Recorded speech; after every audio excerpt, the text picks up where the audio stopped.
It has been a while since we've done this in this format with everything. I think it's this way. Everything around me on the live stream. Normally we start this thing on the live stream, ladies and gentlemen. We do our Shane Van Gisbergen recap for the Aussies and Kiwis. We talk about Shane Van Gisbergen's day and whatever NASCAR race has happened. But the last few weeks, because he's been winning at the road courses and then Dover, where really didn't have to talk about much, we were able to do it on Sunday or Sunday night. Well, this week we are back Monday night, the Monday after. We are talking about Shane Van Gisbergen's day, and today, or technically yesterday now, was a big one. The Brickyard 400, one of NASCAR's crown jewel races. Post-race tweet. P19 at the Brickyard. Brick emoji.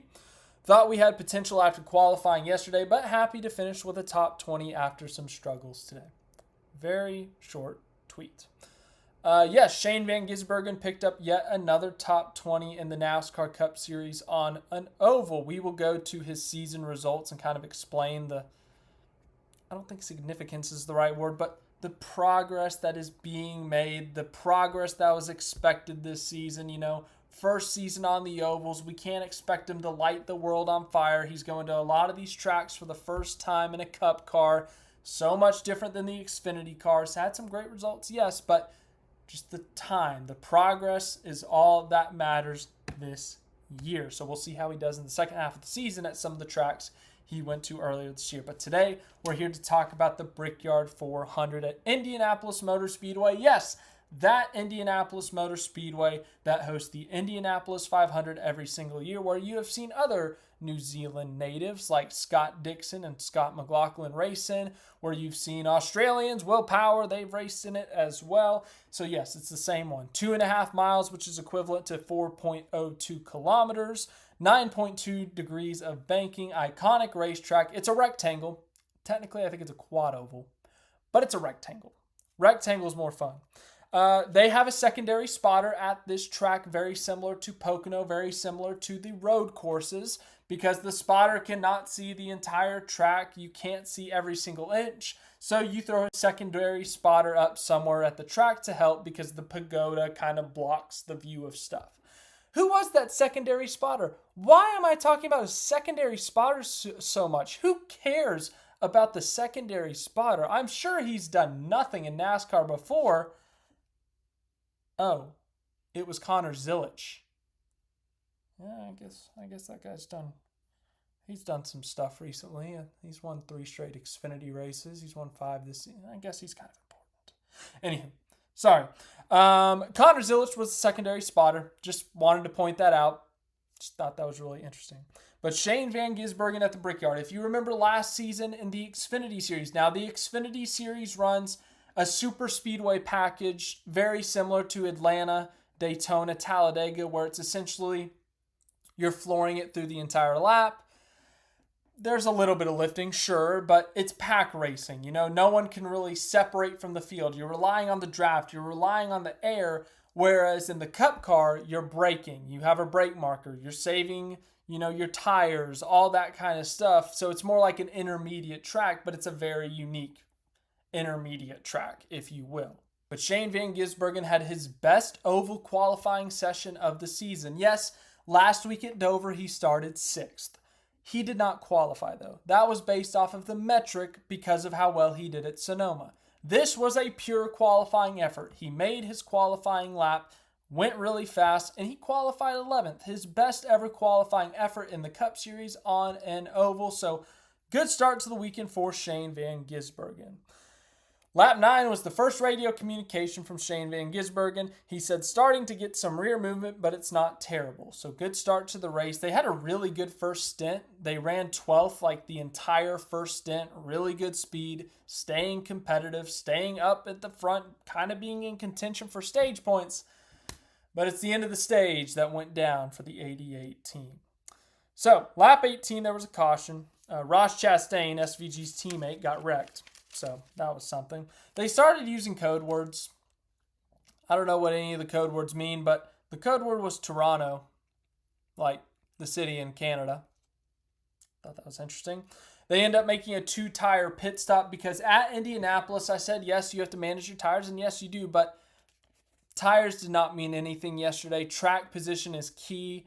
It's really hard to pass in the Cup Series cars at Indianapolis. So when you can get track position, you can take it. So 18 laps at any other track, Darlington, Texas, Kansas, like Martinsville, you're putting 4 tires on probably after 18 laps, unless it's like a 2-lap shootout.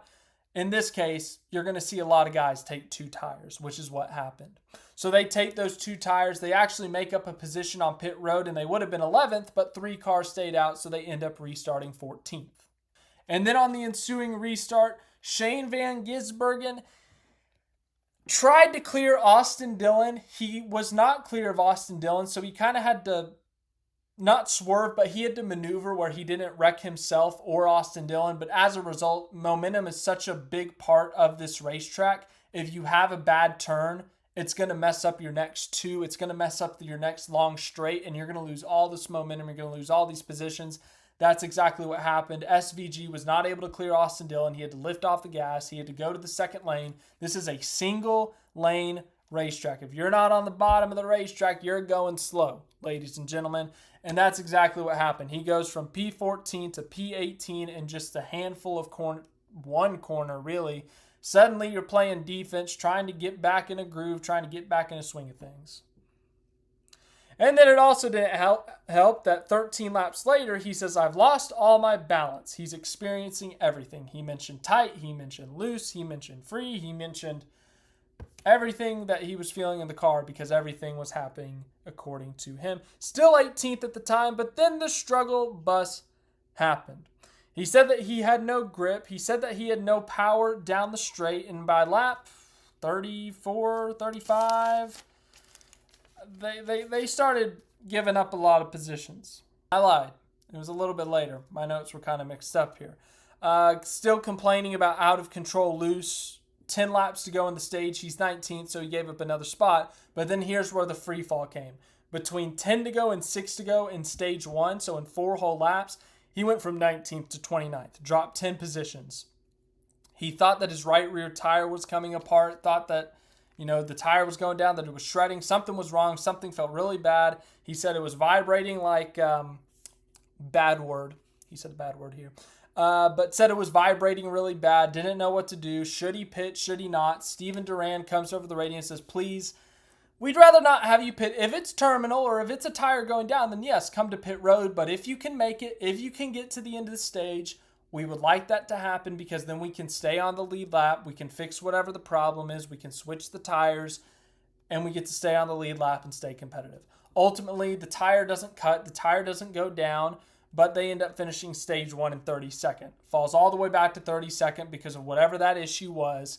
And that ruined stage 1 for him. As I said, he came over the radio, said the whole car was vibrating. They changed the tires. Steven Duran, after the initial look, they checked the tire wear. There was no cording, so the tire wasn't ripping up. There was no hole in it like at Dover. There was no puncture to it. So they had a further examination of the tire where they cut into it or something, and I never heard anything on the radio afterwards, but they did some further inspection on the tire. But then after they switched the tires, after the pit stop, SVG did get on the radio, and he said it stopped vibrating, so something weird was happening there. And then there was a power loss of some sort because they reference it later in the race. There was something wrong with the power. So they restart in 32nd. They avoided a stack up.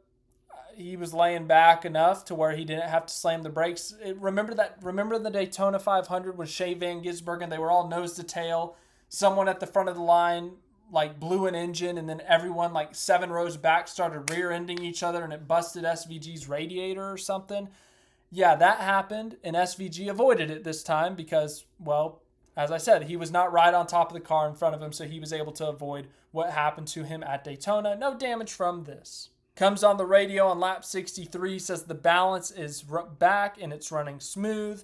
28th at this point, so he had made up a few positions. They were planning on pitting at lap 95 or 96. Remember, Indianapolis, it's a very strategic race. It's kind of like Pocono and road courses where you have your target. You're trying to minimize pit stops. You're trying to pit as few times as possible. You're trying to make sure your pit stop is as short as possible, make sure you got enough fuel to get from point A to point B kind of thing. Josh Williams or Duran, I did not note who specifically said that he was making really good lap times. At this point, the pit cycle's kind of all over the place. As I said, Indianapolis, there's all sorts of strategies going on. So there's like 20 different strategies going on at this point. So he's up to P16. Yes, some of those are from passing cars, but it's also through the pit cycle. Then on lap 90, there was a caution. At this point, they were 8th place. They had yet to pit. A few other people were yet to pit. I think it was like the top 12 at this point. He said that in clean air, the car was pretty good, but obviously in traffic, your car handles much differently. They take 4 tires. They restart 18th. I wrote down Josh Berry. I don't know why I wrote down Josh Berry. So, interesting. Anywho, stage 2 finishes 17th. Still really confused. SVG gets on the radio, says we have no effing straight line in terms of straight line speed. And then this is when Duran comes over the radio and said that something looked off. So something in their data, something in their telemetry, something on the computer looked off in terms of the power of the car. So they were not getting as much speed in the straight line, which at Indy is kind of important because the straights are really long. So something there was hindering the car. I don't know what, but it was enough that, it was hurting them. So they stay out. They end up restarting 14th. They only need one more stop at this point. Once again, everyone's on their alternate strategies, but at this point of the race, everyone only needs one stop. But it's a matter of when. The pit cycle kind of began with 45 laps to go. The first few cars pitted at that point, but there were some cars who stretched it to 20 to go. So, this is a long pit cycle. Well, SVG was one of the last ones to pit. 44 to go. He said that he was happy to run long and that he was feeling a little bit free. At this point, they were 17th. This is 45 to go when the pit cycle kind of began. Then with 37 to go, they were second place. This is the highest they ran. And yes, it was through the pit cycle, so you got to factor that in. But this is when they pitted. 37 laps to go. They took 4 tires, filled it up on fuel. They had a little bit of a slow stop that lost them some positions, but it did get them extra fuel, so they had that going for them. 6 laps to go. Caution. It started raining. HBO Max said he was running 23rd, but HBO Max also said it was 17 to go with 6 to go, so it took a minute for it to stop glitching out. They were 21st.